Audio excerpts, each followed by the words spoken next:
The Lord be with you. A reading from the Holy Gospel according to Matthew.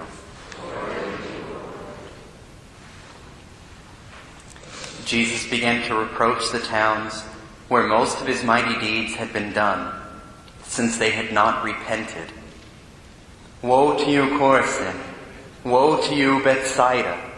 For if the mighty deeds done in your midst had been done in Tyre and Sidon, they would long ago have repented in sackcloth and ashes.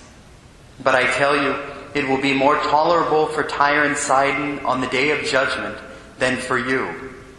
And as for you, Capernaum, will you be exalted to heaven? You will go down to the netherworld. For if the mighty deeds done in your midst had been done in Sodom, it would have remained until this day. But I tell you, it will be more tolerable for the land of Sodom on the day of judgment than for you. The Gospel of the Lord. Praise to you, Lord Jesus Christ.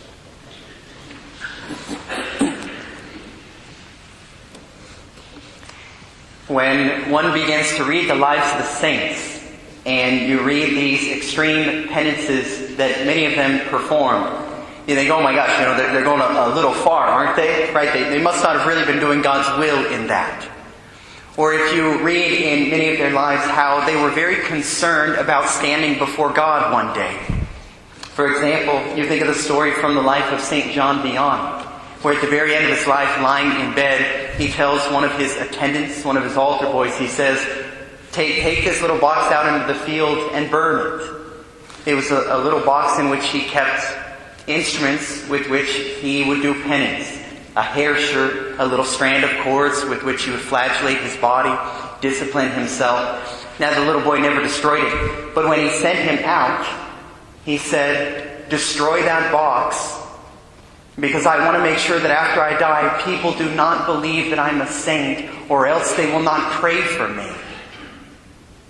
The patron saint of Perishbury is probably one of the greatest saints who ever lived. Wanted to make sure that people would be praying for him after he died. Why?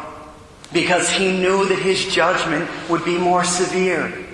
Because he'd been given such great gifts, God would expect more of him. It's something that all the saints knew. Why would Sodom have remained until the day? Judgment will be more tolerable for Sodom because they never saw our Lord. They didn't receive the graces that these people who lived in the lifetime of our Lord received. This gospel is a call, a reminder that we are called to continued conversion. The spiritual life is never stationary. We are either advancing or we are regressing. You cannot stand still. You think of someone like St. John of the Cross on this feast of Our Lady of Mount Carmel. He talks about the ascent of Mount Carmel. We are called to the heights. Right? We're never supposed to turn back. And it's a great reminder today.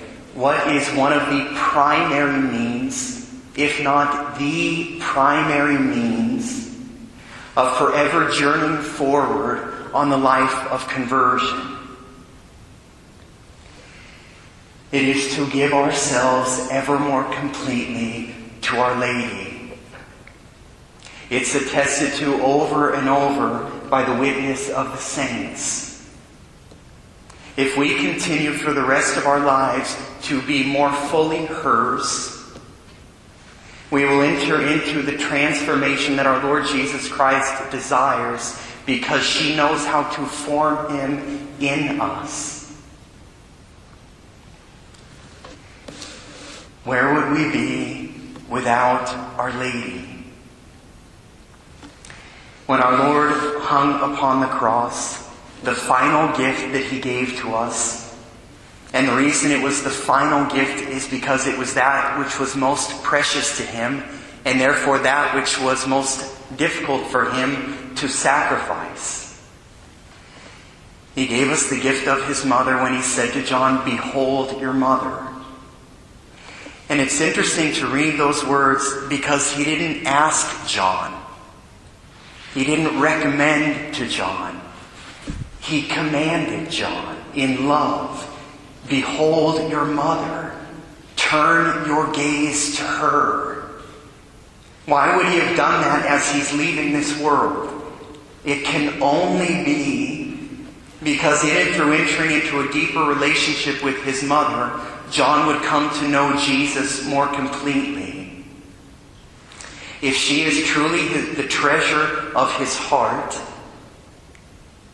you think of the treasures of your heart, the people who are closest to you. If someone gets to know them, they're going to learn things about you that cannot be found out in any other way. She is the treasure of his heart. She is the key to the mysteries of his life. We cannot fully know him except through her. On this feast of Our Lady of Mount Carmel, let us renew in our hearts our desire to be fully hers. And if that is not the desire of our hearts, let us beg our Lord Jesus Christ to implant deep within us those words, "Behold your mother."